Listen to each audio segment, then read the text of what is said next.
Show and Tell Boston After Dark, part 2 of our spirituality and religion conversation. A little bit of some new faces. Shai, Jean, can you guys tell us, and Terry, can you guys tell us about like who you are, your spirituality, your religion, etc., where you are right now? How you doing? This your girl Shay Freak. And I do not conform to any religion. I just consider myself a spiritual being. I believe in God. I have a strong relationship with God. And that's it. Not much to it.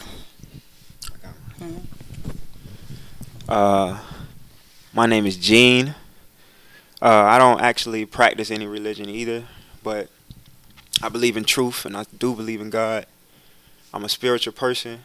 Like she said, I practice holistic living and walking towards truth. That's it.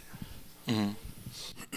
Peace. My name's Terry Borderline, and I consider myself more of an ominist, which is very much like Shay and Gene, but the like I guess distinction with my views is that like I specifically grab truths from every religion. So I study like every religion you could think of, and I learn the best from it, and spit out the bones. Okay. I did have a question, but I actually want to like respond to that. I want to see like, how do you feel about that, being spiritually ominous? Like, how do you feel about people who are just kind of like they're spiritual, but they're taking away from every religion, and you guys are like kind of like hard in your beliefs? How do you feel about someone who's just taking from every other religion and not conforming to one? Well, I feel like he has a right to do that because I believe in free will. So, whatever floats his boat. But I do believe like for everything that you decide to do, there's a consequence, either positive or negative, Yeah. And I also feel like I think that's a postmodern mentality. The age that we live in is been trying to strip religion and been trying to push this whole this free thinking type of thought, which actually comes from a lot of I guess the best way to say it is spiritual fraternity practices, you know what I mean, that govern and rule the society and the world. So I'll just leave it at that. Can I get, well, let me and then I want to get your I believe it's great, and I think that like earlier when you were saying I was spiritually confused. I think that's what it's really all about, because like I was saying to you earlier, I think every religion has a piece to the puzzle, and until we all sit together, we're not going to find out what life's about, because we're missing a bigger piece. There's all these different religions. Why? Because maybe God didn't want it to be that simple. Maybe God wanted us to all understand each other. I hate to be that guy, but be that guy. the God I serve is not a God of confusion. There's one God, and He told us how to serve Him. Jesus. All right, we go ahead. And two, I think everyone has the right to believe what they believe in. Like you said, that's why we're given free will. But at some point, you got to figure what that is. You can't live your whole life. Well, you can, but what I'm saying is it's difficult to live your whole life trying to take pieces from everything, because you technically don't have a ground to really stand on if you don't have a concrete answer in what you believe in. Can I respond to that real quick? So the reality is, everybody's so focused on my true God, right? This is the one true God. This is the one word, right? A lot of wars and arguments and things like that start based off of that. My God is truer than your God. But the reality is all there is truth, right? If you define what truth is, that is literally reality, what's in existence. Lies don't exist. So lies are just rearranged truths. So it's not about trying to trust this one book or trust this one person and believe what they say about God. It's about looking around the world and finding anything that could be labeled a quote unquote lie or a truth and finding the truth out of it and building your truth, right? Because the truth lies behind everything. And every Bible that you read was written by a man, right? Every priest that you've seen is a human, right? They're a man, right? So you got to go on your own journey within to find God. And going on that journey within to find God, you're going to find God manifest in every single book, every single religion, every single person. I see God in you. I see God in you. I see God in you. That's how I learned from my God, right? My body is my temple to worship, right? Not I don't have to be in these four walls where somebody tells me I have to pull up every single day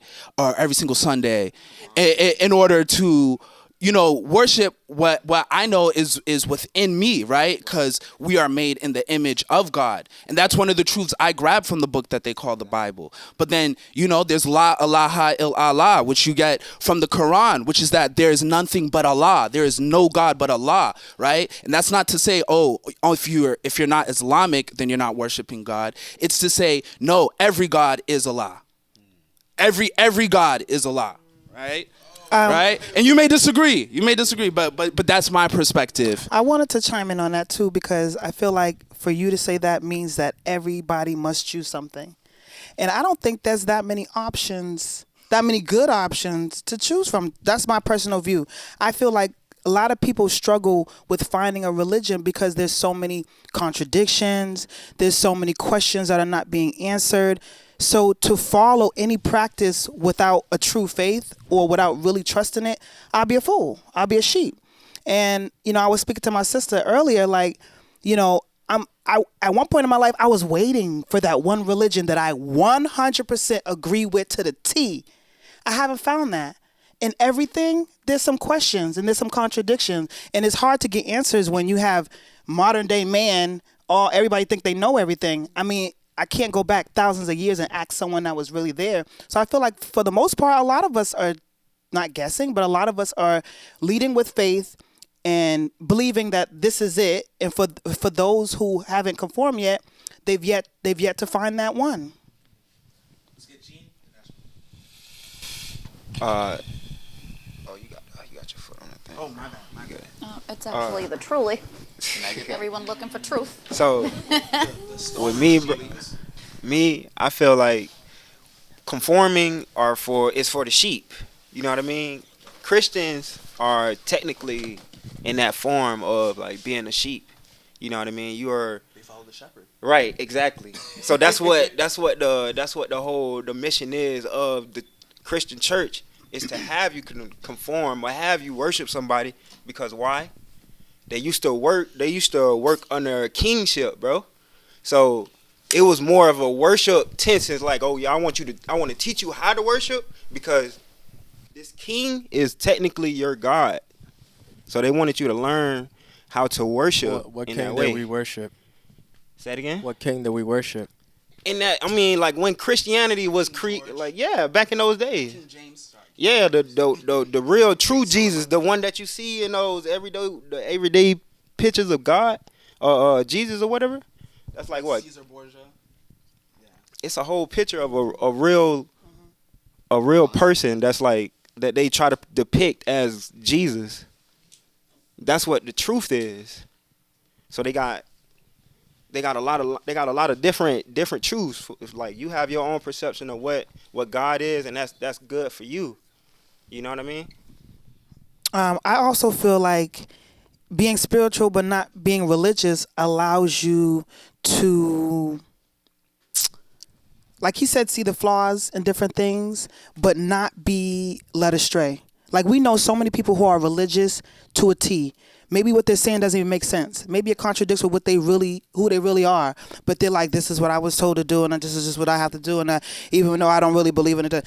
And for those who haven't conformed yet, they identify that that's not how you're supposed to be. And I'm sure none of your gods want you to follow without believing. You know That's what I mean? ignorance. And until you truly believe, until you're really ready to make those sacrifices, I don't think you should even play around with any one of these religions and faiths and gods. Believing in fear is You know? ignorance. Mm-hmm. Did you have something to say? Yes. Into the mic, please. Can we go back to the original question? What was that question again? The first question we asked was, how do you feel about ominous spirituality? Spirituality. Ominous spirituality. The way Ominous he defined spirituality, like he takes everything from like different religions and grabbing cultures. from everything. If I'm being honest, I feel like if you're looking for truth, that is a good place to start. But if you really want to open your heart up to the truth, and that is what you're seeking for, like I said in the beginning, right? Like we're all made of spirit, and spirit seeks light. Pray to God about it. You know, honestly, he will open your heart and he will give you discernment and he will reveal the truth. I don't think she's completely wrong in what she's saying about some religious people. They just follow it so blindly and they don't know. I was in a Seventh-day Adventist church for many years and I did not know God myself. That relationship is very personal. I was following rules, but this is my problem with religion. Whether you want to accept it or not, religion is man-made. Christ himself came down to said, follow me. So if you're following him and his ways, he is love. He is compassion. He was rolling around with everyone. He didn't exclude anyone. Everyone was welcome to the truth because the truth is exactly that, the truth.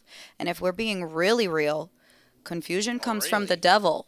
How did he make mankind fall? He went through a serpent and went through Eve's ear to question the truth. Therefore, planting the seed of doubt and confusion. And you still see that throughout the whole world today. That's why everyone is confused. So me as a Christian... It's women's fault. Well, now, or we can blame it on the man because God appointed that man as a leader and he did not lead. Womp, But that womp. is something else for another day. Adam Yeah, if you dropped the believe in the ball Bible. first. Thank you. Because the Bible is really a book of metaphor. The Bible said he fucked up. Listen, but that's also That's where another discussion for another time. I just had a great perception earlier at work today about that Adam and Eve deal. I was like, I was recently doing some research on like the feminine and masculine energy within a person. Okay. And like I'm starting to think that Adam and Eve had to do with the feminine and masculine energy in the first man that God put on earth. He was too feminine? What? Say it again? You said Adam was too feminine? No, I'm saying that the first man has a feminine and masculine side to himself. It's a metaphor. It's not an actual person. It's a metaphor. You get what I'm saying? Which if you just look genetically, right, you have what's called the mitochondrial DNA, which they have the Eve gene, right? And if you look at black people, right, the black woman specifically, she has the Eve gene. So the first woman was this metaphorical Eve, right, was a black woman. So then when they speak about these things, I see what you're talking about. The first Adam was actually a black man too. What is the Eve gene? You didn't explain the that. Eve gene. So your mitochondrial DNA gets passed down matrilineally. So from mom to daughter to daughter to daughter, et cetera, et cetera. So and these genes can be traced back like straight. And when they followed it straight, as I said, it went all the way back to a black woman, right? So the oldest mitochondrial DNA. It's found in a black woman, and I say that to say when you hear Eve, right?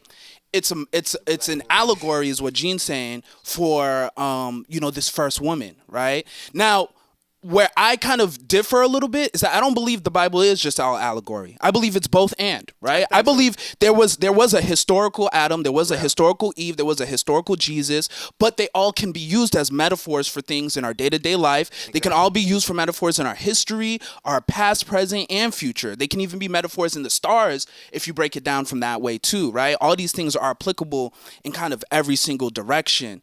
But also, right, and I was holding this earlier when my good brother over here was speaking, when we do look at these names like Adam, Eve, God, for example, and this is an important one, right?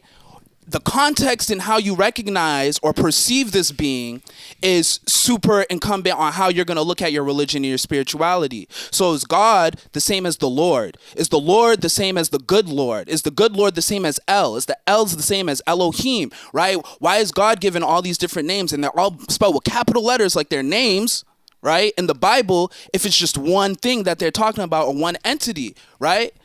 And I would love for you to answer that if you guys... Wait, hold on. Before we do that, God before does just wait. say, I am. Period. Before we do that, I am because of that. I would like to illustrate the fact that what I've learned from studying the Bible is that every character and everything that every person in the Bible, they can help me through a certain situation in my life. And for example, with Jesus, like when you want to be something great, people are going to persecute you. They're going to tear you down. It's going to be your own people. They're going to sacrifice you, right? And when you want to get better, you're going to go through the trials of Job. Now, when you want to free your people, you're going to be Moses. Build The it. Let's story go. goes on and on and on, but I think people take this shit too serious. Instead of realizing that every character within the Bible was meant to just get you through life, because life is hard, bro. Exactly. So Life is hard. So in that sense, Life is hard. In that sense, It is it was a not metaphor nothing to or worship. are these? Because you said you believe in these actual people, right? Yeah, you believe I'd in say the actual both and. you believe in both of them, right? So Yeah. do they have to be a metaphor or are Follow they? their stories They're to spirit. Are get they an yourself example? through light. They Are are. they an example? Are they a concrete example for you to learn from, or are they a metaphor? I think it's both and. You know what I'm saying? Because just like, you know, how he was saying, if you do take on, like, let's say Jesus is your dude. Like you like the other characters in the Bible, and everybody chooses one that they vibrate with. Like there are some people they vibrate with Mary. They got the Virgin Mary. They got the rosary beads. They got the some people are the Archangel Michael, right? Right. Some people got the Archangel Michael. They vibrate with that. Like even. You still ain't gonna be worshipped. If you break that Can you give him the mic? What, can you say that on the mic real quick? Imagine Virgin Mary represents the struggle of women. She literally is the reason for Jesus, but yet the man will always forget about her, not remember, and it started with the Virgin. I heard a completely different story about Mary. And then she wasn't no virgin, but That's deep. That's deep, right? But okay. But you know, to build off of that, right? It's like these characters exist for us because if you vibrate with these certain people, you're gonna start living out their story. That's what he's building on. You're gonna start living out their story. Kanye is a great example, right? And people can have their, you know, discrepancies with Kanye, but what did Kanye vibrate with? Jesus. What did Jesus go through? Persecution, exile, sacrifice. Right, resurrection, right. No, they actually like just struck a deal, right? Yeah, covertly, right? But it's one of those things where he set himself up to go through the trials of Jesus when he kept invoking Jesus' name for every action that he was doing. Yeah, people didn't fuck with Jesus. People forget that. Like, it's not like Jesus was the man when Jesus was doing his thing. Everybody hated him. He was going against Rome, right? Everybody hated him. They were like, crucify this dude. And then even his own peoples turned on him, right? Who the fuck is he? Why is he talking that? Right? So then it's like, if you're invoking that, you're going to live that. Pharisees, You're going to live that. slaves, everybody. Yeah. Social media, niggas. Okay. Come on, man. We're gonna. Does anyone have anything to wrap this up with? I just want to say something real quick. We haven't touched on the topic of the patterns within different religions. There's patterns. We can't deny these patterns as we're discussing. Choose one, pick one. You gotta pick one. Well, there's patterns. The stories are the same. Different names, different times, right? Also, you have prominent leaders like I love me Well, you some. gotta give examples. I love me some Farrakhan, but I'm just saying. Gilgamesh and Noah. But like speaking of right? Farrakhan, you know, He's my even idol. when I go to the mosque, the Bible and the Quran are there, and brothers are speaking off both of them. So that tells me something, that I'm a Muslim man and I'm in a mosque, but the Bible's here because there's a need to reference both. The stories must be similar. The stories must both be prevalent. I'm gonna let you go, but I do want to know what stories are the same. I feel like you would know, but let me have you.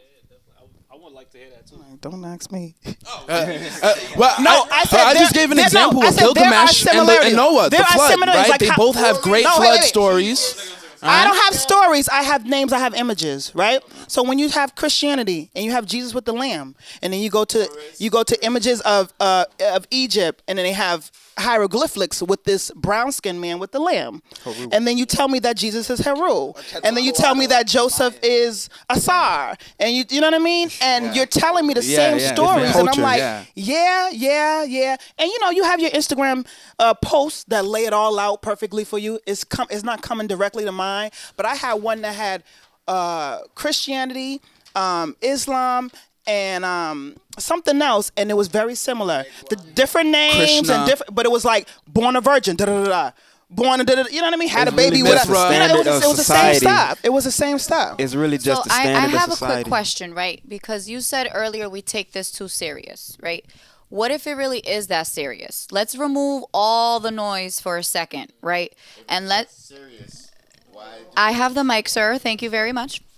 So let's remove all the noise for a moment, right?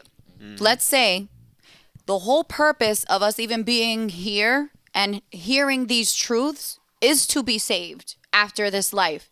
And let's say, what if the devil did such a good job and confused everybody so bad that when that time comes that we all need to meet our maker, he sits in front of us and he's like, I gave you the opportunity to know the truth, and what did you do with it? You just wanted to fight it your whole life. At what point, this is where that decision comes into play, right? At what point do you actually sit down and say, hey, man, these are facts and this is fiction? Like, where does that happen? I feel like people don't give themselves... Can I ask a question to elaborate even more on that, right? Because he made a good point. Like, what if what you said? If anybody would know, you would know, but that's another topic for another day. Right, but then, right. The way I'm gonna elaborate on it more is God created everything, right? Even the devil. Yes. So does the devil not have a purpose, right? As a deceiver, right? As a tempter, as a provocateur, right? And so, right? In that sense, isn't it us who do wrong by giving into the devil and not the devil himself, like doing all this evil shit? The devil provokes us to do evil. As God designed him to do. Let's speak about God designed everything. The devil let's speak about being provoked. That's what we gonna say. Right? You know, like, so in Islam, right, we believe that Yeah. there's three intelligent beings. We believe that there's angels made out of light, there's jinn or entities made out of energy, smokeless fire, and then there's human beings made out of clay. Jinn and human beings both have free will. And Satan is a jinn. Satan is he's a jinn. So he has free will. Right? Iblis, that's his name, right? He has free will. So if we can't say that was his purpose, he's given the freedom to do what he wants, and then he decides what to do, right?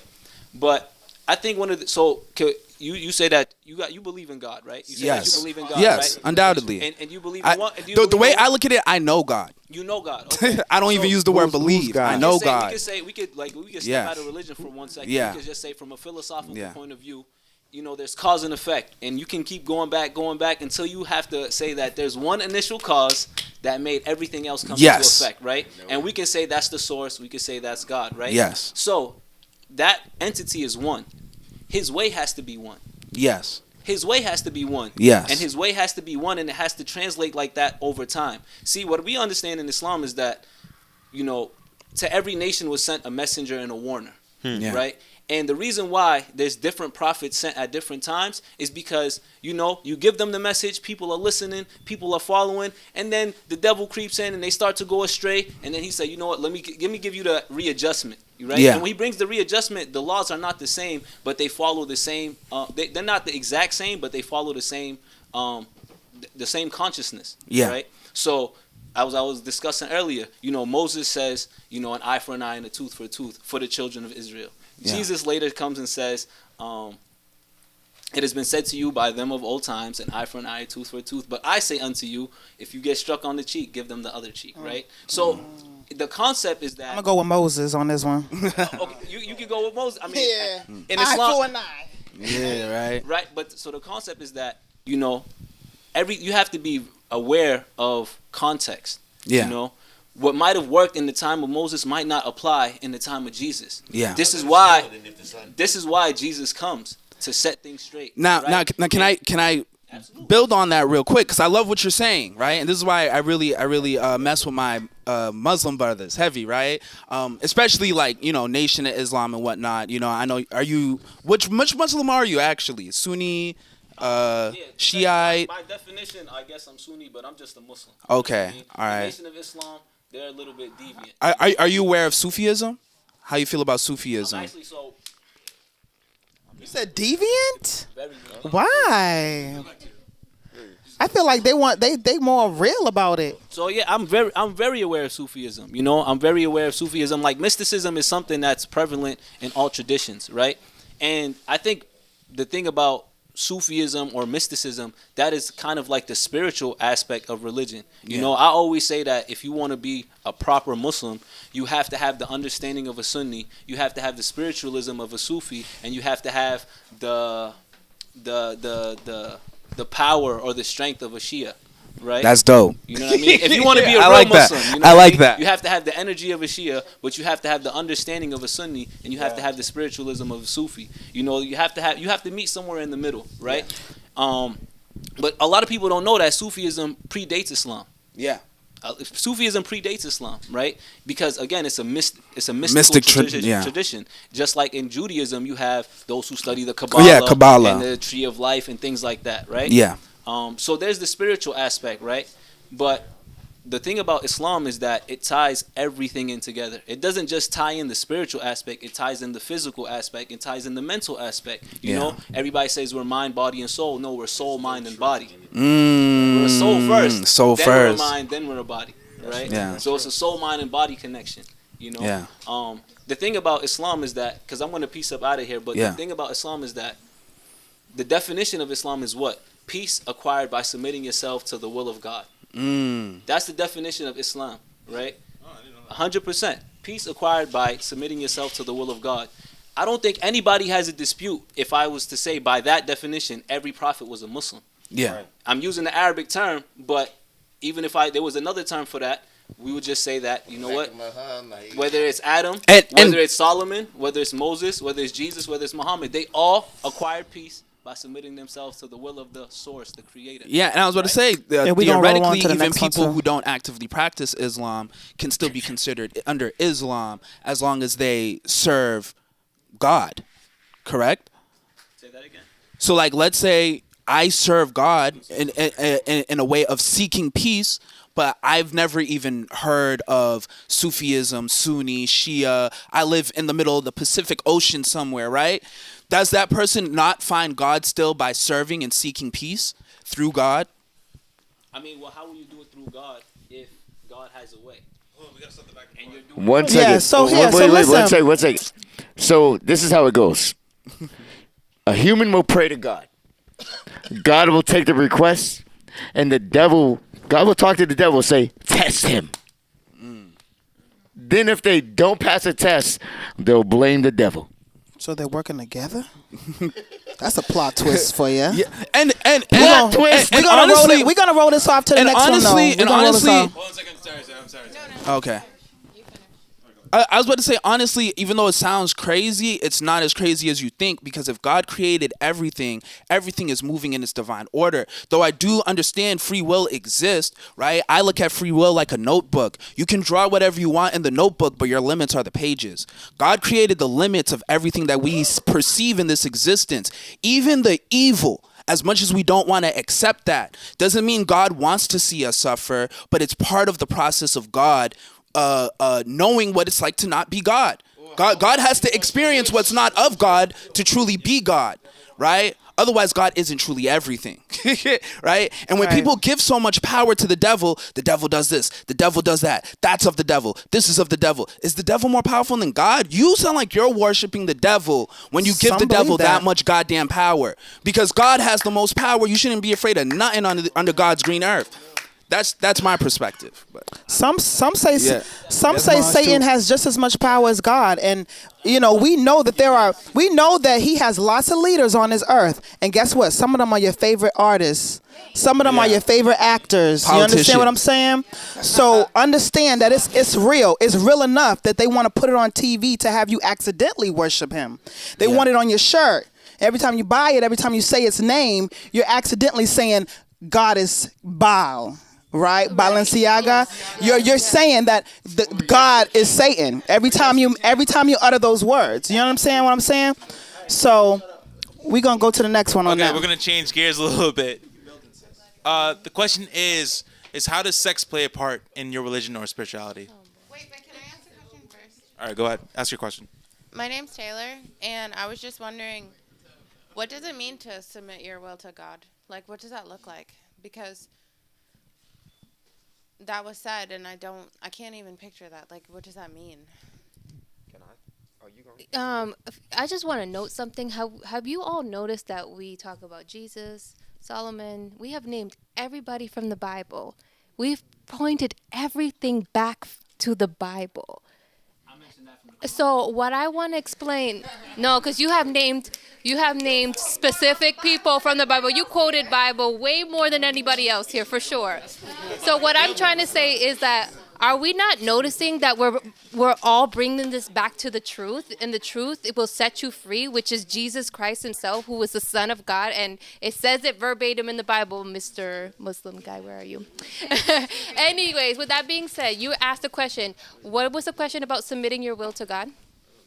Yeah, what was the does question? it I'm sorry. mean? What does it mean or look like to submit your will to God? Like everybody said, we do have free will, right? God has given us that. He has given us the choice to choose which path we want to go. It's either our will or his will. And so you either have to choose that. You either have to choose to be in God's plan, or you have to choose in whatever. But what is that? Like, what is his will? Like, what does it, I don't even. What I is have his so many will? questions. I was born in the church. My whole family is Pentecostal Christian. Like, that is my life. My great grandmother was a school teacher in the church. After school, when I left elementary school, I would go to the church. I'm gonna let him And that was answer my it. mother's life too. But I just don't know what that means. Like, what does that, like, what is God's will? Like, what does that mean to submit? Like, what am I supposed to do when you say that? Like, I don't know what that means. Like visually as a practice. As a visual, I mean, okay, I don't even know if it's a physical thing. I'm not even sure. I'll give you an example. There was a time where I did not want to follow God. I didn't want to listen to any of the instructions that were from the Bible. I wanted nothing to do with it because I thought my way was the right way. And I had noticed that there was a lot of destruction that happened to me internally. I definitely dealt with depression. I definitely dealt with anger. I dealt with resentment. I dealt with rejection. But the moment that I decided to submit to God and give him that burden that I have, and when I say give him, there is a decision that you have to make within your heart, within your spirit. A decision to say, God, I don't want to be depressed anymore. I don't want to feel burdened anymore. Can you take this from me? The moment that you say that to God, God will take it away from, he will take it away from you. And the moment he will take it away from you, there's something that you have to constantly and consistently do in order to sustain that. And what is that? Submitting to his will. If it's still confusing, I'm sorry. When you say that, I take that to mean faith. When Yes. you have absolute faith, that is submitting your will to God. But God has disappointed me so many times. And when I spoke to you earlier, Yep. you reminded me that that wasn't God, that was the devil. Mhm. And I took a lot of, that gave me a lot of comfort. But before, it was like just disappointment. So that's really important to hear. Okay. I want to hear what you have to say, please. And then we got to wrap it up and change subjects. Okay. Submitting your will to God, right? Think of God as good and think of the devil as bad, right? So when you submitting yourself to God, it's the truth. The truth would be what's good for you. You get what I'm saying? You get what I mean when I say what's good? I mean, like, when I relating good, you relate good to the 10 Commandments. If you follow the Bible, your good and bad is related to the 10 Commandments. That's your Bill of Rights. Get what I'm saying? More than that, because God said there was a commandment in the Bible. Sorry. I want to. Ooh, I want to make it. I just want to heat things up for a second. I'm saying if you choosing to be a Christian, that's what you're following. Your guidelines should go off of the 10 Commandments. Okay. It's all right. The 10 Commandments. Okay. Because I'm like honestly asking, like I don't. So I'm. Yeah. And I'm The standard of good. taking it in what Well, you're saying. listen. Stop following man. That's all where right, you start. all right. We got to move on. We Stop really got to following the move ways on. of man. We've been on this for a bit. That's what I'm saying. We're talking about sex and religion. Oh, How does sex, religion, and spirituality? How does sex play a part in your religion or spirituality? Wait, can you say that again? How does sex play a part in your religion or spirituality? I feel like sex is sacred. I feel like it's sacred. I feel like people are underestimating the power of sex, the purpose of sex. I think we are misusing it. I think we are just playing around with it. I think we reduced it down to physical pleasure. We forgot about its spiritual purpose. We forgot about its need to build a nation. And everybody's just having sex. Everybody's just having fun. And I think it's really creating a real big toxic society. I think it's becoming an over-sex society. And I think when it comes to religion, and I think when it comes to spirituality, I think people are now battling against, they're against each other. Like, I want to be very close to God, but I want to fuck every hoe I see at this club. And I'm struggling with controlling my sexual self and having discipline, because if you can't discipline yourself sexually, how are you disciplining yourself for God? How are you following his will? You can't keep your penis in your pants. You can't stop having babies and not being there for the mothers. I mean, then how are you following God's will? And I wanted to say that as well. Like, a lot of people think they're following his will, but there's these itty bitty pieces. Like, you may treat everybody kind. You may not litter. You may not have killed anybody. You may respect thy mother and thy father, right? But then you're a misogynist like a motherfucker. And, maybe you're not there for your children. I mean, there's parts of you that if you're slacking on, all the good you've done can go right in the trash, right in the toilet. You know what I mean? So I think sex is a big piece. And I think it says who's who around here. Because I feel like people who control their sexual urges are like God, or godly like. I heard something that said if you could control your need to eat, your need to have sex, and there was one more, man. There was one more. You need to eat, you need to have sex. Maybe you need to drink, sleep. Maybe something that's, if you can master those things and discipline yourself with those things, you are closer to God, or you are like God. And the human beings can yet to master all three. Before you go, honey, honey, because you as a sex worker and spiritual person, how do you feel like sex plays a part in spirituality? So my thing with sex and spirituality is, I feel like the reason that people don't respect sex and don't kind of like overinflate its importance, I guess, would be because of how much fear there is surrounded around sex.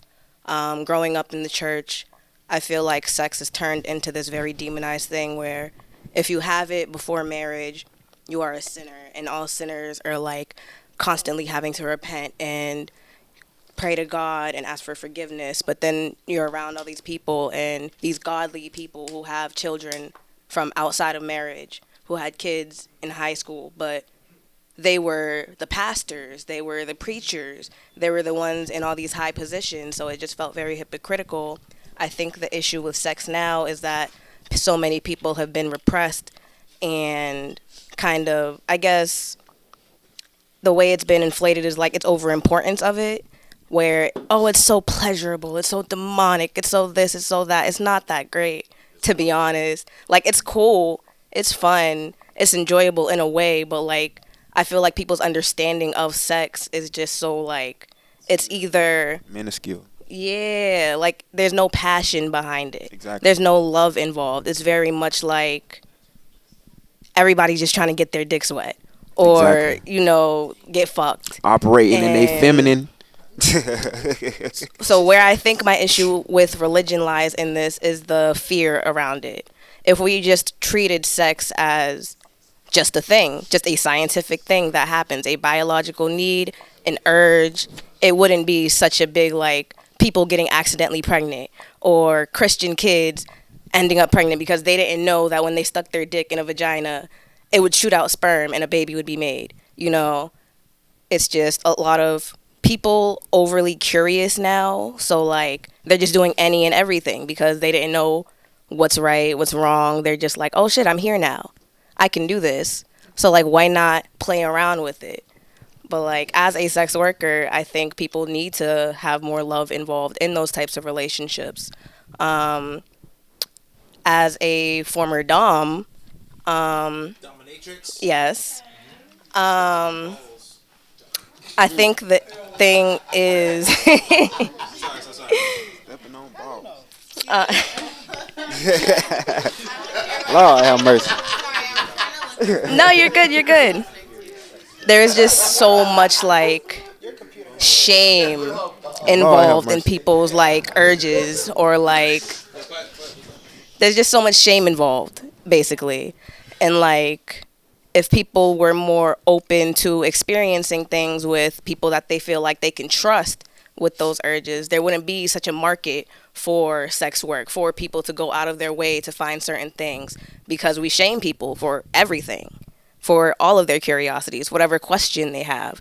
And this is me having grown up evangelical. You know, I was very put down for every question that I had, whether it was about sex, religion, why something is the way it is. It was always just pray to God and you will find your answer. So, like, the more we repress these questions, the more people are going to, like, go out of their way to go against whatever it is you are using to repress them. Let's get Gene and Gene. Gene and Gene. 2 Genes. Jean. Jean Remy. That's my name. All right. So, you said, what was the question again? How does sex relate? How does sex relate to religion and spirituality? Okay, so for me, sex means, like, the most. Why? Why? Because I love females. All right. What's your body count? Come on, man. We all grown. We adults here, man. Come on.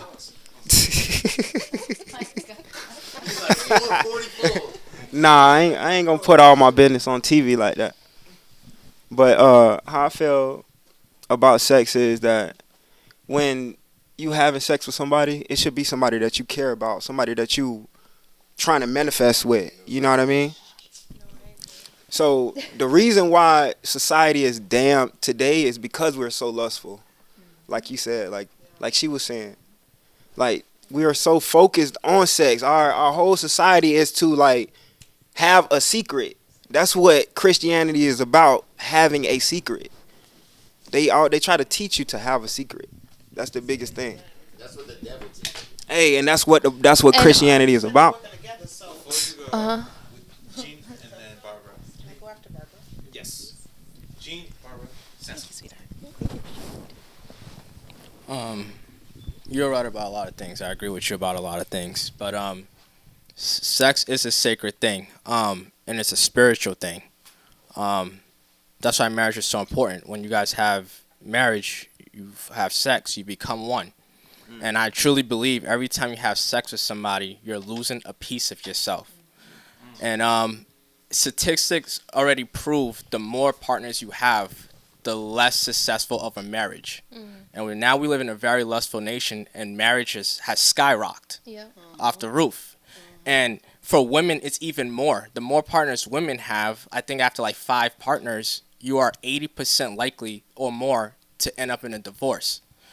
And you're always your experiences can ruin the current marriage that you're in, because you're not aware, but you are unconsciously competing with your past at all times. You know what I mean? Yeah. So your expectation goes on another boy. Like, I know this chick. She met a great man, had a great personality, but his penis size wasn't right. You know what I mean? Because she's experienced so many different sizes. So now, like, her mind is stuck in the lust rather than the bond that she has with somebody. But it becomes physical though. You know what I mean? Because I know a lot of men who don't talk. Like the first thing my guys who are not Christian, I go, hey, what you like about this chick? You know what I mean? Oh yeah, she had a nice butt. She had nice tits. Yeah, but what do you like about her? What about her mind? You know what I mean? And I'm talking about my non-Christian guys. You know what I Christians mean? enjoy sex too, Gio. Yeah, and I think Children Christian. you know what I mean? And the more, if I find out a woman has several partners, that would worry me, because I know the spiritual ties that you know what I mean, that tie in with that. If I talk to a chick that has 10 plus bodies, forget about it. I'm not. What do you think it's gonna do to you? No. And as a man, I do believe. You know what I mean? Well, because when I came back stronger in my faith, I was able to like relearn, regrow, reevaluate myself. But I was damaged a lot by lust, especially in college. I was with several women. I stayed in certain bad relationships because of lust. You know what I mean? And you become a. They get all the Christians. No, I know. John Baptist, but no, it's not a gender thing. But it is. The more partners a woman have is more likelier than a man to end up in a divorce. Most marriages end up in a divorce because of a woman, and it's usually because of money or sex. And that's statistics. That's not opinion. You know what I mean?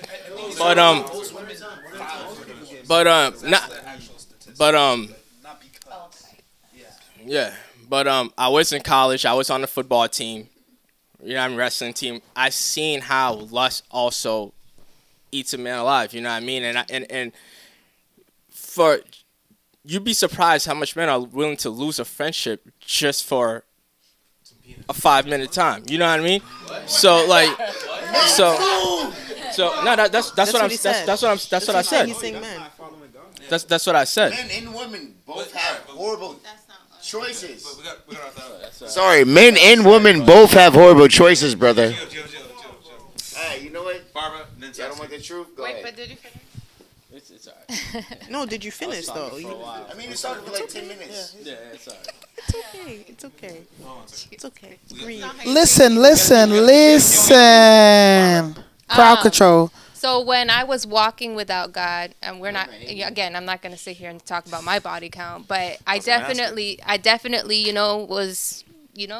had my fair share, and I started to really understand that sacredness, like you said, that sex is sacred. And it's crazy because, again, these are all principalities that go back to the Bible. Like, you guys don't understand that everything's going back to the Bible, that no matter what you guys are saying, they all go back to the principalities of the Bible. Like, you guys, not one person has not, like, you guys keep mentioning the name Jesus. You guys keep mentioning the name God and his principles. So I want you to maybe hone in, but there is a truth, and that truth is him. But I'm not trying to convince you otherwise. I just want you to kind of hone in.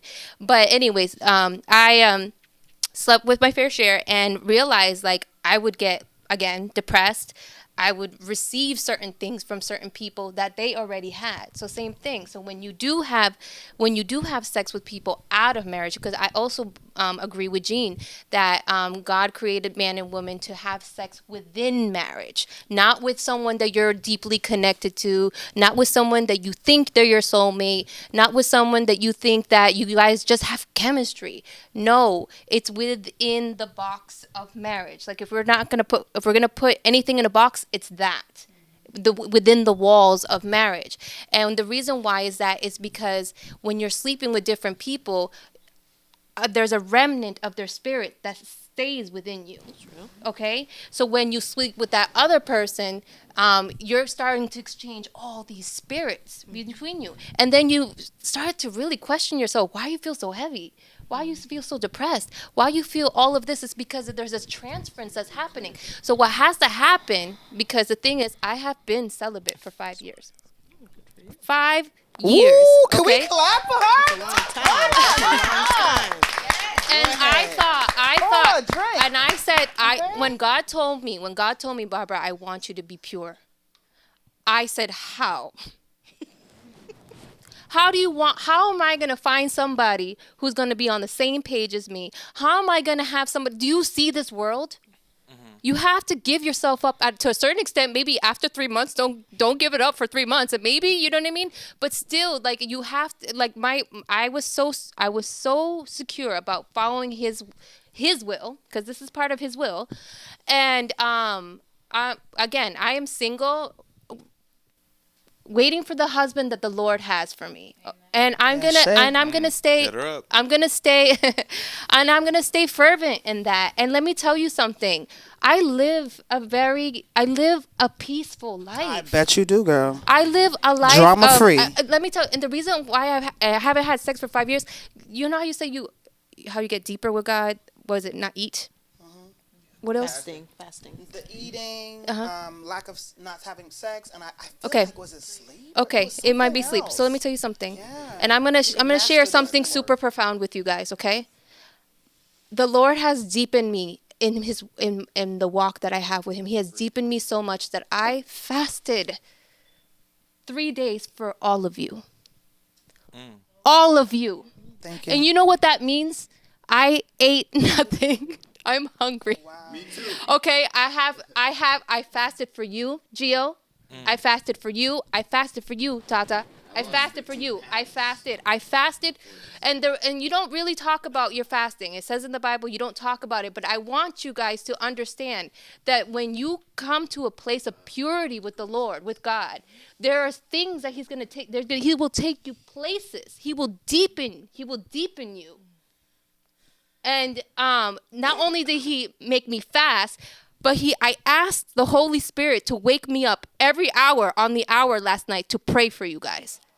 And I did not sleep last night, but the Holy Spirit, the Spirit within me, kept me up. 5 days I didn't go to sleep. And I haven't had sex for 5 years. Crime. Number 5, 555. So 5 is a year of grace. But anyways, I just wanted to tell you guys that. I hope that helped. Yes, thank you. Thank you. Thank you for sharing that. Sassy. Yeah, my name is Sassy. I am just a spiritual person.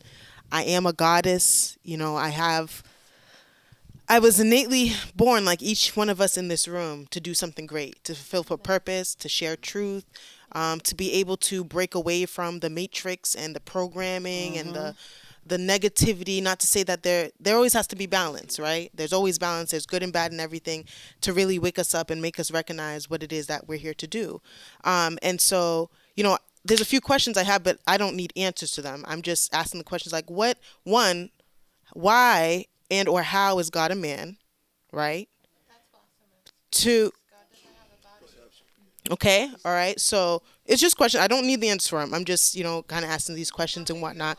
Oh no, honey, no, I'm not taking it. It's true. Even if it was, I was like, all right, well, that is what it is. But, you're good. You know, and I guess I'll get to the question again, because I have to just, what I'm like called to share is just this aspect about, you know, the divine women, right? Because that's what I am. And that's the experience I have. That's what I live, right? What does that mean? To be a divine woman, first off, I'm the original woman, right? The melanated woman, the woman who brings life into this world. So all the piece of shit men that I used to try and blame for my shit is on me, right? But she wouldn't be the divine woman because she's not melanated. No. Women in general are divine, right? Don't get me wrong. I'm just talking about the aspect for me in my journey and what I'm learning and what I've been called to and so on and so forth. Like, every woman has their purpose, because we bring life into this world. She brings life into this world. I bring life into this world. She brings life into this world. You know who doesn't bring life into the world though? Men. And I'm not saying that it does not take part of, like, we need your sperm, right, to create a baby. Right. And I'm sure if I did some more research on it, that might not be true either. I don't know though. I'm just saying, I don't know. But I love the divine masculine and the divine feminine. Right. I don't feel that there has to be a blame put on either side to be like, well, men ain't shit. Well, women ain't shit. And Though at the same time, being a woman, I'm like, wait a minute. If we are who we say we are as women, we have this power and, you know, we can do what men can do and so on and so forth, then how is it that we're not taking responsibility for the aspect of how the masculine has become, or how this masculinity that from years ago used to be the strong, powerful, protecting thing is no longer there. As a woman myself, I'm like searching in a sense, and I know other women searching too, like, yo, something's not right. And like all of us in this room could sit here and be like, something ain't right. It doesn't matter if you can pinpoint it or not, but you know something is not right. Like right now in this moment in time, in the world we're living in, with what's going on, something is not right. And we are the ones who are supposed to figure that out and work together. And it kind of ties into the conversation we were having earlier, where we can all sit here and be like, well, you're this religion and you're that and this and that. There is still, though, one truth. There's something that comes together for all of us that will be like, actually, you're right too, and you're right too, and you have a point, and you have a point, because all these things are it's a puzzle that we're putting together. Each one of us has the answer to it. Each one of us are a piece of that puzzle, and a lot of the time, and I guess to bring it back to like, the sex and the sacredness and da-da-da, like I agree. Yeah.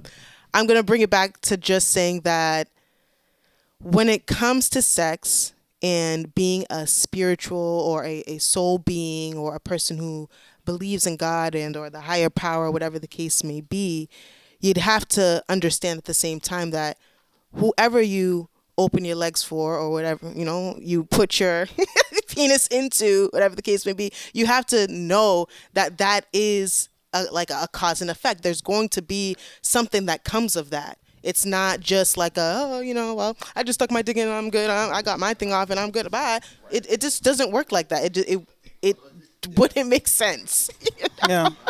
But yeah, go ahead. Two comments I want to say. I wanted to share that I believe men do give life. Mm-hmm. And I feel like I was today years old when I found out that the sperm that they put in our wombs is the life. There's no life in here until they put it inside. Interesting. This is an empty womb. There is nothing.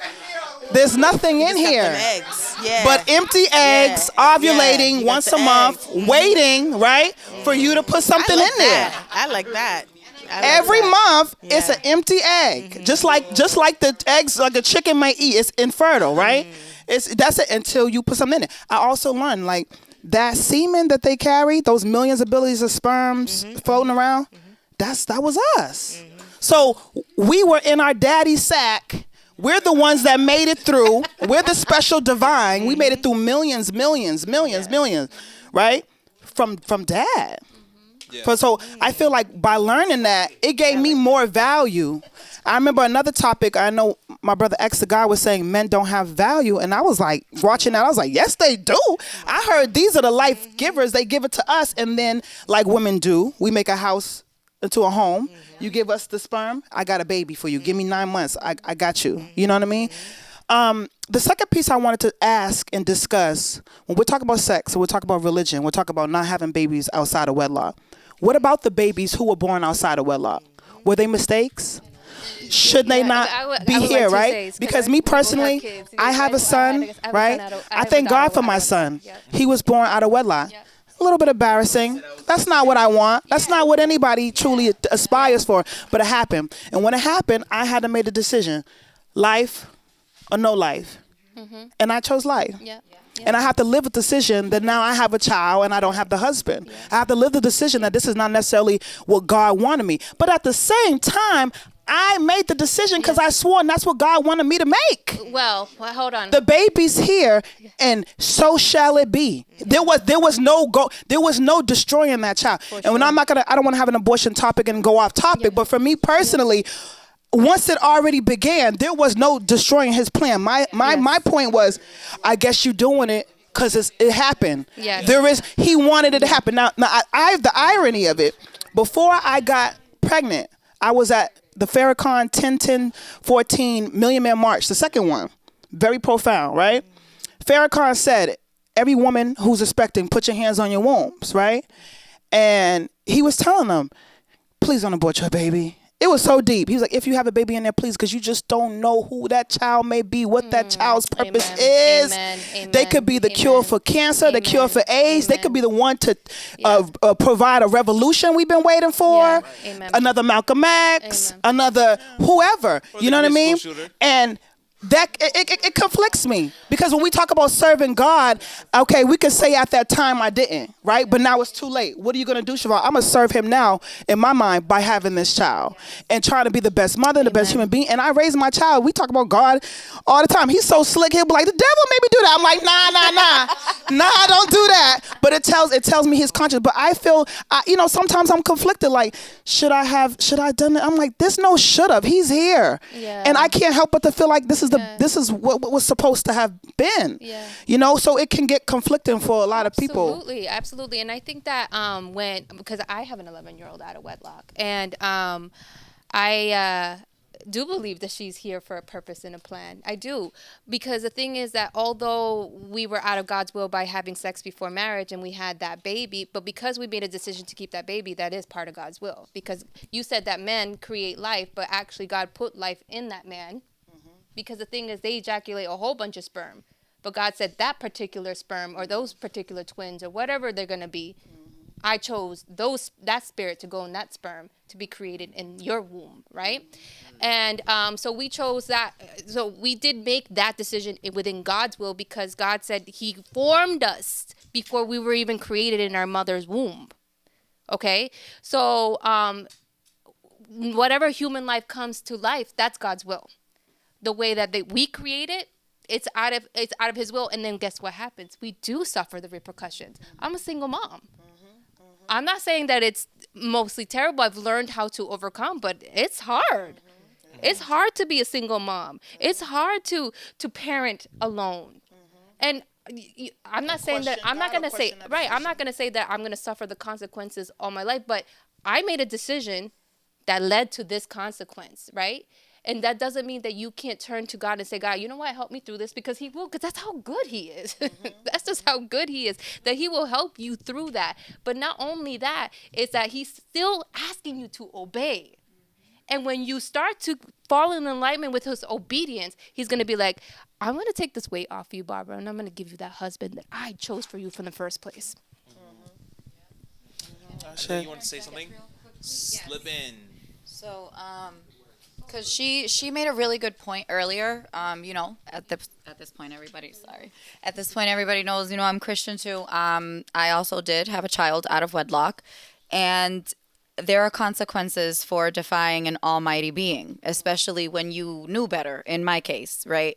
I drifted away, and around that time is when I did have my daughter. Made a vow of celibacy now, because I'm not doing that again.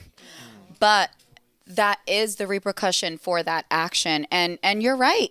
For people that are in church and are doing that, they are being hypocrites. That was hypocritical of me. I did know better than that. But that's my problem, is that people can't take accountability, and they hide behind religion and those rules for self-righteousness. And that right there is like where you can take something so beautiful that God intended for the salvation of mankind, and you could really take people left with that. So God knows the sincerity in my heart. I, like Barbara said earlier, I'm a single mom. Like, that's tough. That is not easy. He's not going to reward you for disobeying him. But once you do come into obedience with him, he will send down this God-given strength that is from him. Because if it was just left up to your flesh and bones, you'd break. You'd perish under that.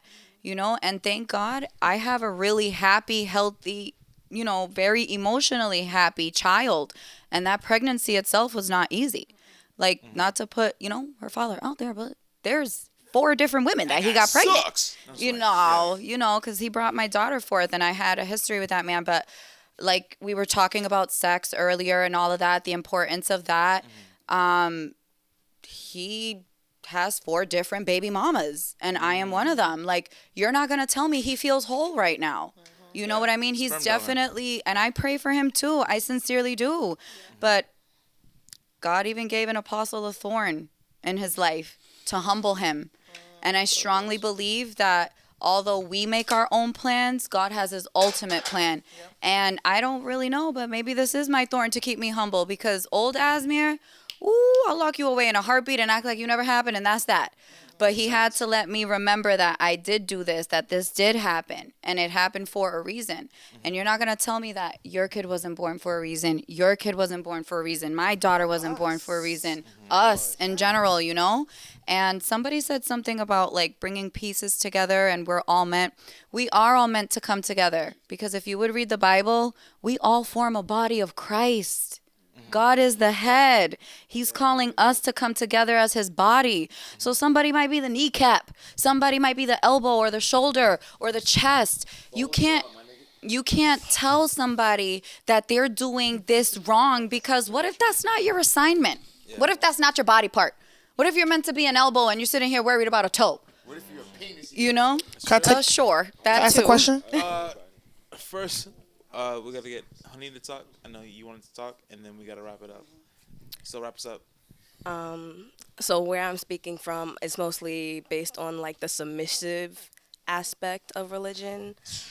This is the only reason that I disagree with that part, and why I feel that God is more so a source of the intention of life. So growing up evangelical, I grew up in a very abusive church. What does that mean? So, no, it's fine.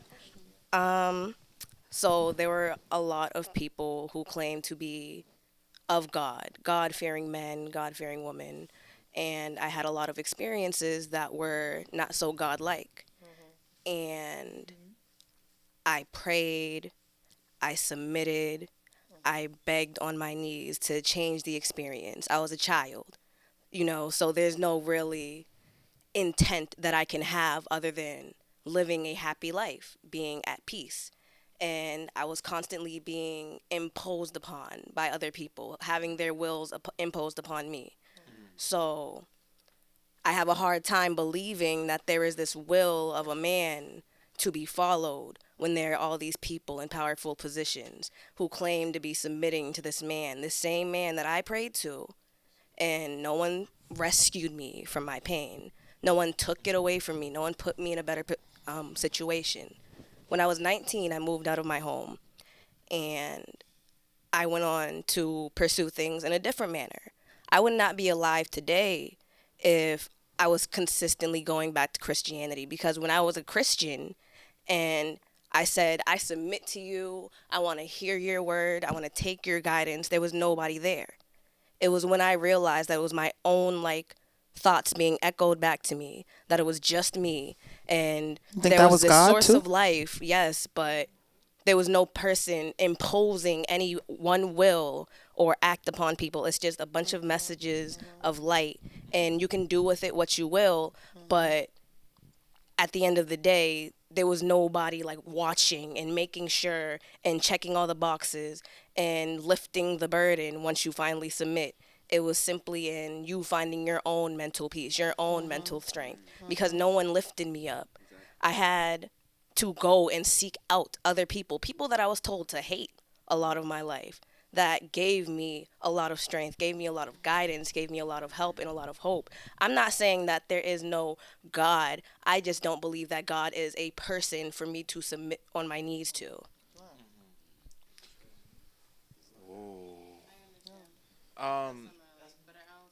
Now we only have time for two more responses. Gene, I know you want to say something, and then Shai, I want you to end it. All right, sounds like a lot of your struggles have been because of man, not necessarily Christianity. You know what I mean? There's a lot of examples in the Bible where, for instance, Jesus went to the synagogues, and these are men who were supposed to know the word, and they were doing him wrong. You know what I mean? He had to be an example of it. And just because you're struggling doesn't mean that Jesus or God isn't there for you, because all the disciples went their whole lives doing right by God and were all persecuted. You know what I mean? And then you have Job, who went through years, not months, years of the worst suffering possibly that a man can go through. He lost his family. He lost his home. His friends blamed him. He never cursed God. God knew he can go through that experience, and God ultimately blessed him. So how do you know that you weren't meant to be in these positions, and because you gave up, you'll never receive the blessing that you were supposed to have? And you know what? There might still be that blessing, but it's going to take you to go back and revisit those memories and conquer these memories to grow from, so you could get your blessings, because God isn't like a quitter. You know what I mean? And that's a question you'll have to answer them, towards the end. But John needs you to wrap us up. Like a segment? Hey, conclusions. What did you get from this experience? Okay. Well, what I get from this experience is this is a hard world to live in.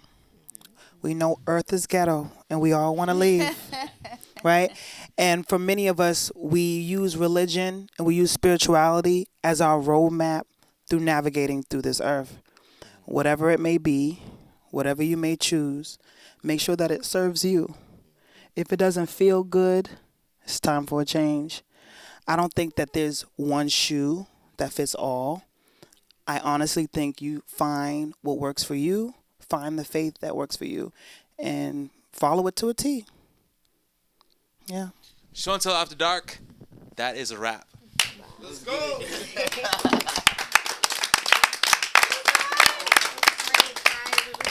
Should we say a prayer?